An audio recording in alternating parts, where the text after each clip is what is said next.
Hola a todos, todas y todas las personas que nos están escuchando aquí en un programa más, pero con un libro totalmente diferente a lo que hemos platicado, una gran novedad con un súper gran autor y de esto se trata, que pregunta todo lo que quieras para que lo puedas encontrar porque vale mucho la pena leerlo. Es un libro muy informativo que ahorita van a ver de qué se trata. ¿Cómo estás, Luisito?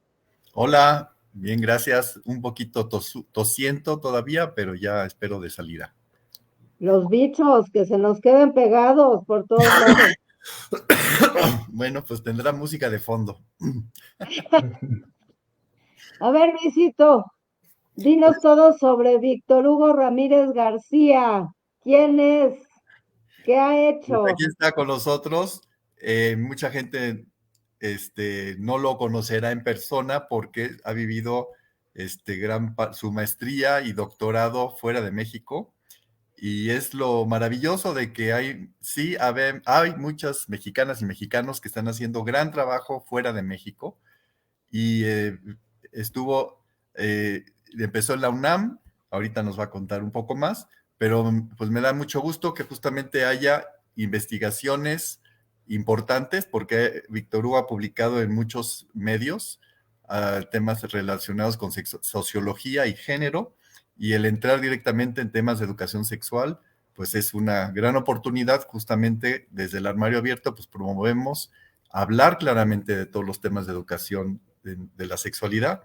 Entonces leo su mini bio: Víctor Hugo Ramírez García, investigador postdoctoral. Ahora, por eso, a esta hora estamos haciendo el Facebook Live. Está en la Universidad de Newcastle, en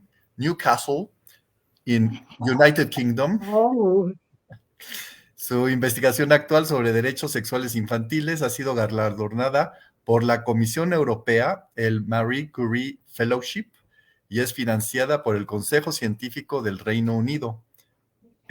Dice las siglas UKRI.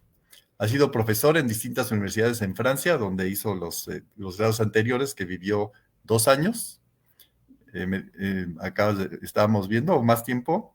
En Francia viví 9 años.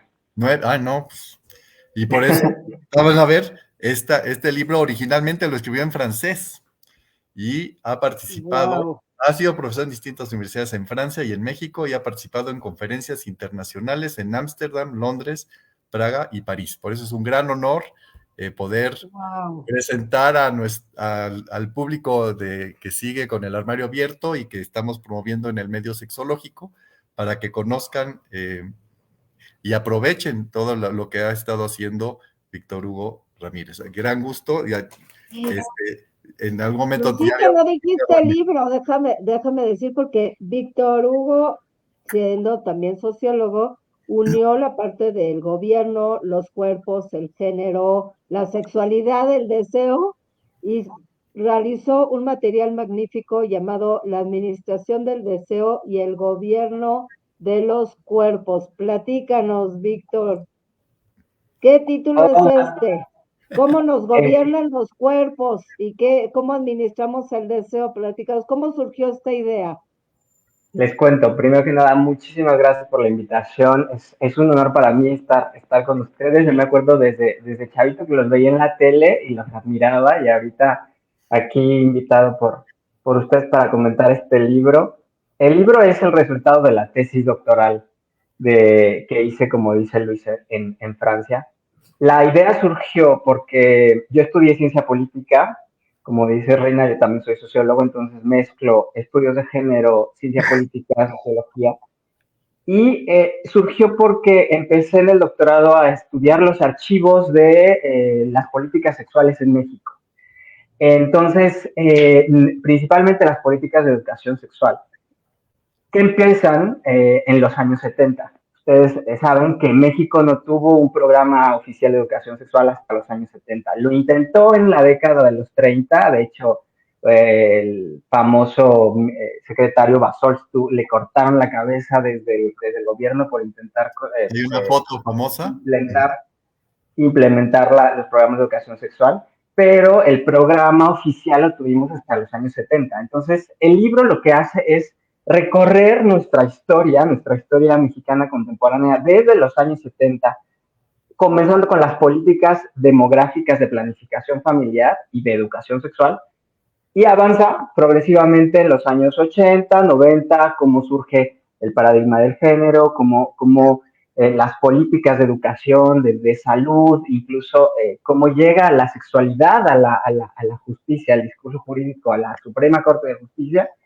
Y todo esto da como resultado las políticas que tenemos hoy en día de educación sexual, de salud sexual, sobre todo de derechos de las infancias, de los derechos también sexuales, en el México contemporáneo, en el México de los 2020 que estamos viviendo hoy en día. Porque Y qué mucha gente, importante porque mucha gente ve los derechos sentados ahí, sobre todo las nuevas generaciones, como por generación espontánea. Yo lo siento que es como la tele. Cuando naces con tele dices, pues sí, ¿no? Obvio la tele, pero no, no es obvia la tele. Yo le cuento a mis sobrinos, mis abuelos cuando compraron su primera tele, se arreglaban para ver la tele porque decían que los están viendo las personas. Entonces, así como esto es chistoso, ahorita que están los derechos que los jóvenes, las nuevas generaciones dicen, pues obvio derechos, pues ¿por qué no los van a tener? No, no siempre estaban. Hubo todo un proceso, como bien dijiste, para llegar ahí, para que se aprobaran, para que se llevaran a cabo, y es tan importante conocer esa historia que no todo mundo rescata. uh-huh, Claro, y no solo es un proceso que ya lo tenemos ahorita y qué bien que tenemos derechos, sino es un proceso que puede, en dado caso, irse hacia atrás y pueden haber regresiones, Revocarse, como está claro. pasando en muchos países, lo vemos en Estados Unidos con las leyes sobre la interrupción del embarazo, lo vemos en otros países con justo la crítica hacia la educación sexual, lo estamos viendo en Europa, en Estados Unidos, en Latinoamérica.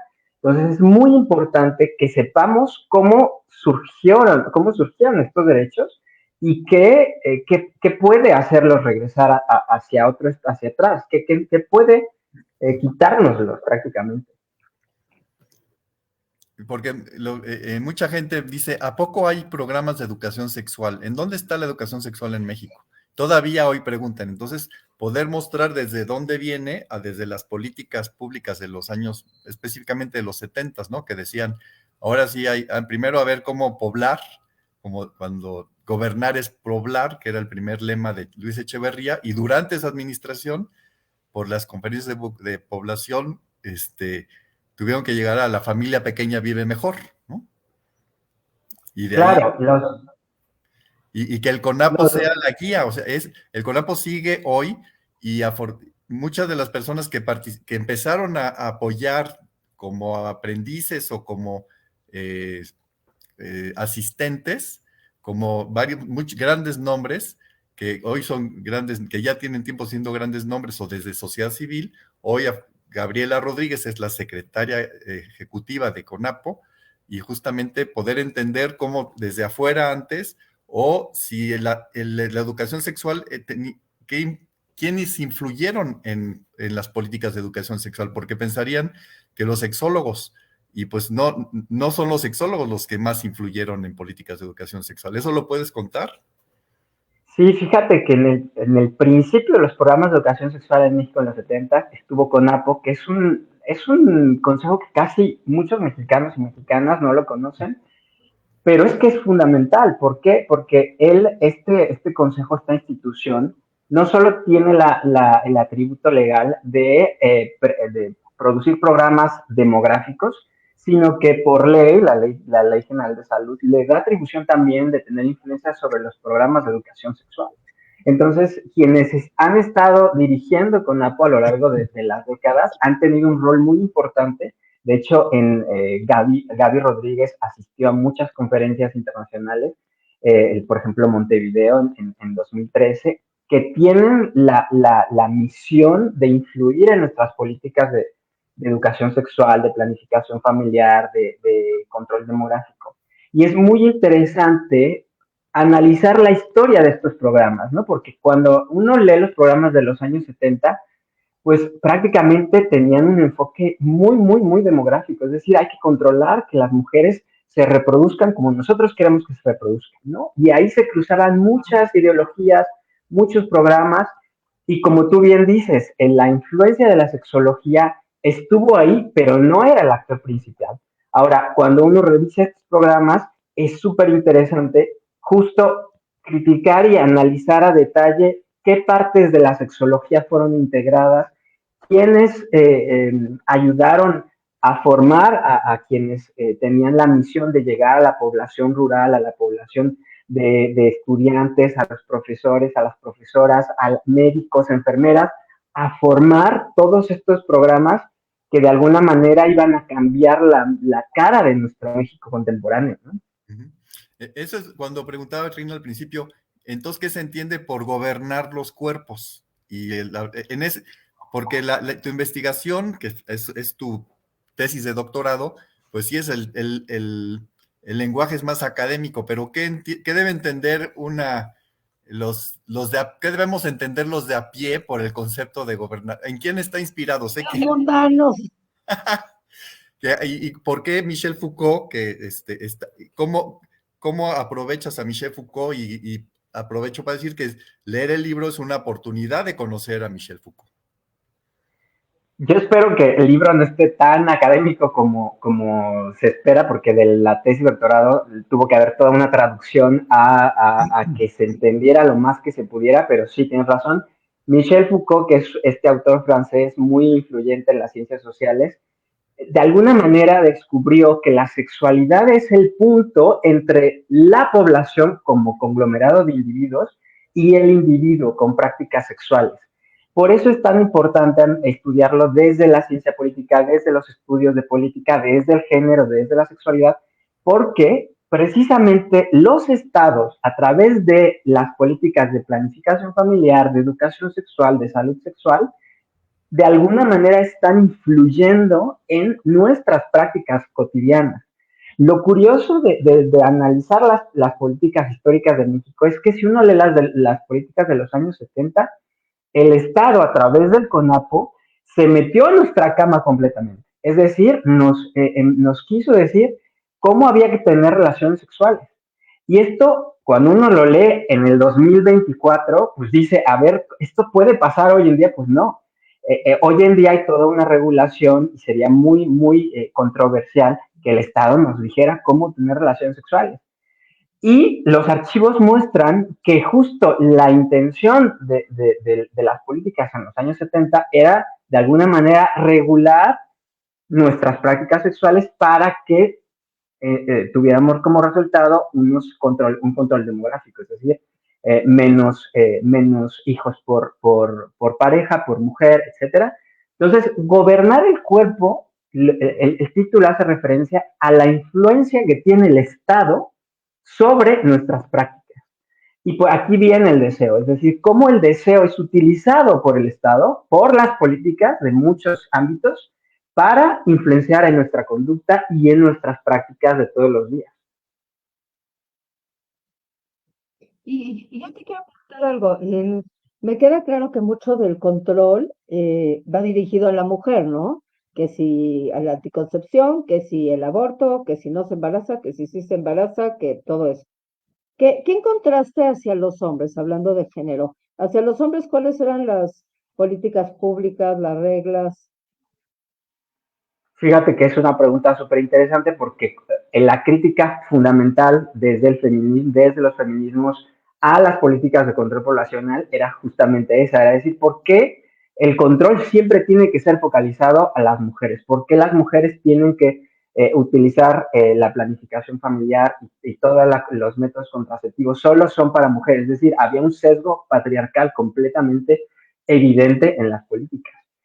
Ahora, ¿qué, cuándo y cómo los hombres fueron empezando a dibujarse ahí y decir, oigan, ¿por qué no también a la otra parte de la población, que es la mitad de la población, no se le está dedicando política? Entonces, Oye, fíjate perdón que que en te los años... interrumpa. Cuando decías que los gobiernos se meten a la cama, ¿no? Por ponerlo así, yo me quedé pensando respecto a los hombres, ¿cuáles eran, por ejemplo, los lineamientos o las cosas que se les exigía o se les pedía? No sé, ¿no? Fíjate que en los años 70 no había políticas, al menos yo no he encontrado ninguna, que fuera dedicada a la población masculina. Entonces, Empezaron un poco en los años 90, cuando ya hubo una crítica hacia la imposición, por ejemplo, de métodos anticonceptivos hacia las mujeres en los hospitales, sin su consentimiento, después del parto, etcétera. Y fíjate que en los años 70 y 80 había todo un movimiento de la paternidad responsable.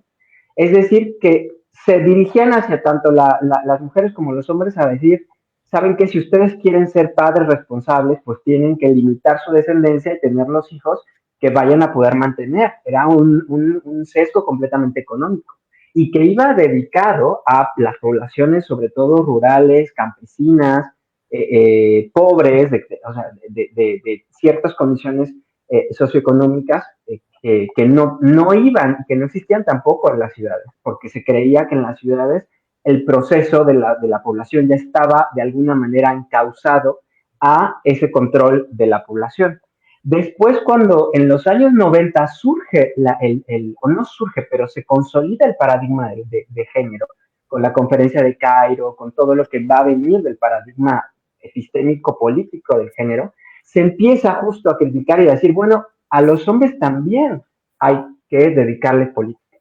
Y ya mucho más tarde, hasta los casi 2000 y algo, ya empezamos a ver algunos programas, pero yo creo que todavía hace mucha falta sobre todo con la propuesta de las masculinidades, de dedicarle también a los hombres programas, de dedicarle políticas, de dedicarle atención a transformar la parte del género de la cultura masculina, patriarcal y machista, pero ya eso es muy reciente. Interesante, ¿eh? El trabajo, generalmente, lo que hiciste como investigación fue un trabajo de documentación, ¿no? Te metiste a los archivos de CONAPO y ahí te la viviste, y también había también archivos electrónicos. Sí, fíjate que empezó como un trabajo de archivo, después también me metí con entrevistas a funcionarios y funcionarias, sobre todo de la Secretaría de Salud, del Consejo de Población, entrevisté a Gaby Rodríguez, pero el trabajo de archivos, como tú dices, pues empezó en los años 70, después llegaron 80, 90, 2000, afortunadamente ya los de los 2000, y hay muchos archivos que ya están digitalizados, también de la Secretaría de Salud, de la Secretaría de Educación, porque como tú sabes, tanto la salud sexual como la educación sexual están íntimamente relacionadas. Entonces, tanto cuando uno estudia programas de educación sexual, pues tiene que a la par estar viendo qué se produce en la Secretaría de Salud, qué se produce en los programas de salud sexual, cómo los dos se van influyendo y se van construyendo. Y es súper interesante que la figura del médico, de la enfermera, de la médico y del profesor, de la profesora, de la maestra, van consolidándose como las personas, la encarnación del Estado que tiene que transmitir estos programas hacia las poblaciones todas, pacientes, estudiantes, incluso en las primeras décadas eran obreros, obreras, familias enteras, campesinos. Entonces, todo esto va evolucionando y va cambiando a lo largo de las décadas y vamos a llegar a lo que actualmente tenemos de programas de educación sexual en las escuelas.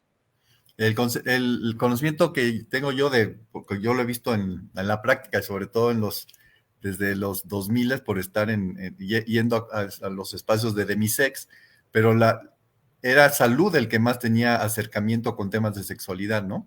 Para la educación no le gustaba mucho, aunque había programas, pero no lo maneja con la profundidad o la claridad que lo manejaba la salud, y pero eso pues ha ido mejorando poco a poco ahora que ya hay una ley de educación sexual. Y puedes platicar un momento sobre otro momento importante que mencionas, es cómo la Suprema Corte ha tenido influencia en los temas de educación sexual. Claro que sí. O sea, el libro, como te digo, es un recorrido histórico y lo que hago es tocar diferentes momentos, como tú dices, clave en nuestra historia de México, Y uno de los momentos claves es sin duda las sentencias de la Suprema Corte después de los años 2000. Ustedes saben que nuestra historia reciente ha cambiado muchísimo la cara de México, desde la aprobación de la interrupción legal del embarazo en la Ciudad de México, desde la aprobación del matrimonio igualitario, desde la educación sexual en la Constitución 2018. Todos estos eventos han cambiado, a veces no lo vemos tanto y en muchos estados va siendo diferente, pero han cambiado cómo nuestras instituciones nos van dando derechos sexuales. Entonces, una sentencia que es súper importante en la historia de las políticas sexuales en México es la sentencia de 2016. Y yo cuando la leí me encontré con muchísimos temas, muchísimos puntos que pueden ser o que deben ahora por ley ser abordados desde la educación sexual como desde la salud sexual, porque trata sobre el derecho de los padres, en este caso de una madre, de decidir sobre su hijo, un niño de me parece que 8 años, sobre su educación sexual, sobre sus derechos sexuales y sobre su preferencia sexual. Entonces, la Corte lo que hace es tratar este amparo, que es un Pero amparo. nada más menciono que fue a raíz de la ley sobre derechos de los niñez, ¿no? Que creó el CIPINA. Y que los grupos conservadores siguen diciendo que no te metas con mis hijos, no, nadie puede hablar de estos más que yo decido como madre o padre.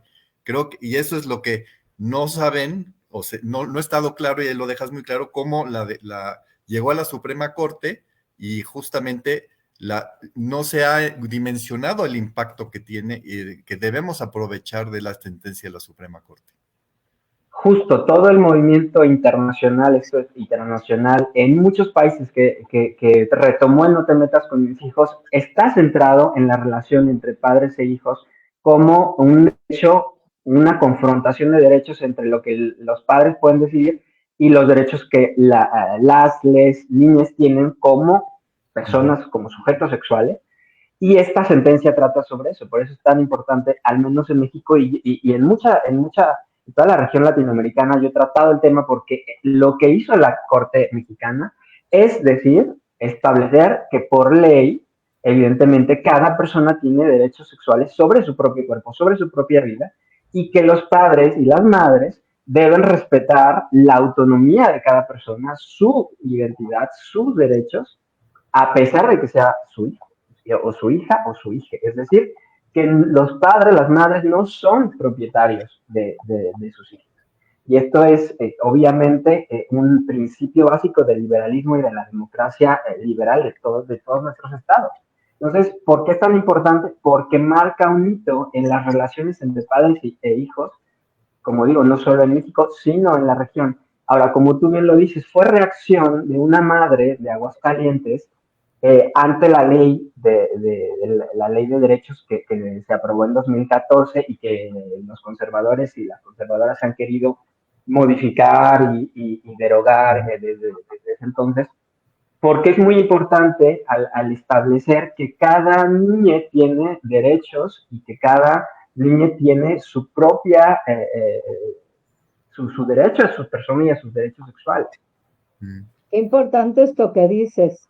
Y ahorita que te escucho, que ya estamos rozándole en el cierre, hay muchas cosas que damos por hecho, que hay que conocer la historia. O sea, este libro yo creo que toda la gente que está estudiando sexualidad, derecho, ciencias sociales, es un libro que a mí se me hace de base porque es la manera como entendemos el hoy, ¿no? Entonces, hiciste un libro que amarra diferentes disciplinas que creo que no debería de faltar en ninguna persona que está trabajando cosas relacionadas con seres humanos, ya sea desde terapia, desde sexología, desde sociología, derecho, hasta medicina, entender los procesos de cómo se fue avalando la reproducción y desavalando y qué sí y qué no, pues da pie para entender muchísimas cosas que hoy en día luego no entendemos o damos por hecho o creemos que son permanentes, como dijiste. Los derechos no son permanentes, los derechos siempre han sido dinámicos. O sea, en algún momento sí, en algún momento no. y a veces creemos que estamos muy avanzados, nada, en cualquier segundo se dan 10 pasos para atrás, para adelante, o sea que todo es según el momento, incluso para la gente que estudia historia, este lado de la historia también tendría que estar leído, pero es un lugar básico para entender también cómo se ha movido el mundo desde este lado. Se me hace un material magnífico y ya como para ir cerrando, ya tenemos como... Aprovecho para compartir el índice para invitar a la gente para que vean todo lo que pueden ver. Adelante, Luisito, compártenos el índice y dinos algo que aprendiste este día para cerrar. Pues, pues aquí, ¿sí lo están viendo? El libro se consigue solamente en electrónico a través de la página de la UNAM, que el hecho de que la UNAM haya decidido publicar el libro, pues es un gran avance. De momento solamente está en electrónico. Y para que vayan viendo, si nos puedes platicar, Víctor Hugo, un poco cómo van los temas alrededor de los diferentes capítulos para... Básicamente, lo quise hacer muy, muy cronológico, que los temas se fueran explicando de acuerdo a la década. Entonces empieza desde por qué la demografía empezó, las cuestiones de población, a ser una cuestión de políticas sexuales. Después vienen un poco las políticas de familia, que fueron bastante conservadoras. Después viene cómo surgió el paradigma de género y termina justo con el México contemporáneo, con la sentencia de la Suprema Corte, con las normas de salud sexual para niñas y para adolescentes. Y como dice Rina, lo que intenté es que fuera lo más interdisciplinario posible, que personas de ciencia política, de sociología, de sexología, de estudios de políticos, entendieran por qué la sexualidad es un tema de estudio de ciencias sociales y como estaba diciendo Rina, tiene que ver la medicina, la psicología, la sexología, porque la sexualidad es un estudio interdisciplinario. Ahora es muy importante porque muchos debates contemporáneos tienen que resolverse con la ciencia, con estudios científicos. Tan solo los derechos, por ejemplo, ahora de las infancias trans que están en todos los debates legislativos.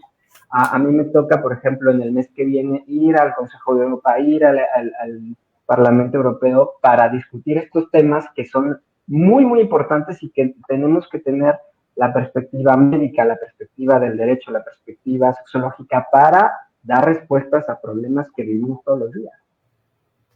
Muchísimas gracias, Víctor Hugo, qué magnífico trabajo.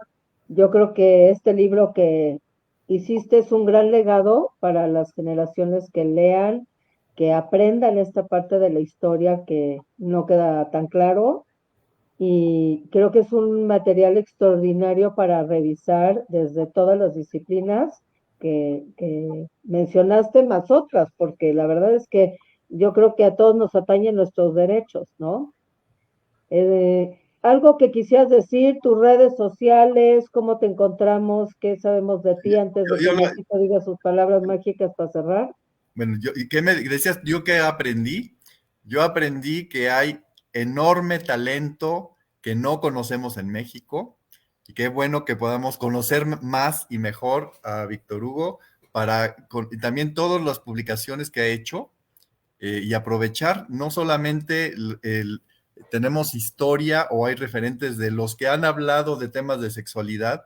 Hoy en día hay grandes talentos, doctores, doctoras que están haciendo trabajo vital y qué bueno que lo podamos conocer y conocer en persona a Víctor Hugo, que está teniendo trabajo en incidencia en políticas públicas en Europa hoy, pero con la base mexicana y esta claridad de la historia de México y que se aporta al conocimiento y además a políticas públicas universales. Así es que es maravilloso saber que contamos con Víctor Hugo y más gente que iremos presentando en un futuro. Y gracias a quienes nos acompañan los comentarios de Elizabeth Torres, nuestra cómplice y desde Colombia. Muchas gracias por tu acompañamiento y tu cariño y tus mensajes. Borja Rivero dice muy interesante y este espacio queda grabado para mayor referencia en el futuro y vamos a seguir, claro, promoviendo con muchísimo gusto este libro y además ahorita que nos compartas tus redes, ¿qué más has hecho para que la gente aproveche tu trabajo? Ya tenemos poco tiempo, Luisito. Ya, ¿Cuáles son las redes? sí, Víctor, Ya estamos minuto 30. Ya aparecieron las redes aquí en los banners y ya solo me queda Igual decir menciónalas, que porque hay gente que está escuchando, no está viendo, entonces perfecto, sí. menciónalas, por favor. Estoy en Twitter, Instagram, Facebook como @BH Ramírez García, ahí me encuentran y me encanta que el libro esté en todas las redes posibles porque me parece fundamental que la investigación que hacemos desde el CONACYT con fondos públicos sea lo mayormente divulgada posible porque al final son recursos de nosotros como mexicanos y como mexicanas. Entonces, si ustedes no encuentran el link o el libro, envíenme un mensaje por redes sociales y yo lo puedo enviar el link donde lo pueden descargar perfectamente. Y muchas gracias. Está en Amazon también, por si alguien quiere Está en Amazon, descargarlo de ahí. ya está en Amazon. Okay. Amazon es gran proveedor de materiales de libros. Pues muchísimas gracias, Luisito, como siempre, un gran gusto. Igualmente. Víctor Hugo, esta es tu casa, gracias por compartir este espacio, por traernos este material maravilloso y la invitación para todos ustedes que nos están viendo, lean Mis Vidas, no se queden nada más sentados dando por hecho las cosas, léanle, es un gran material y eso te va a ayudar a tener sentido de muchas cosas de género, de historia, de reproducción y demás. Y nos vemos en el próximo capítulo. Muchas gracias. Gracias. Gracias a ustedes.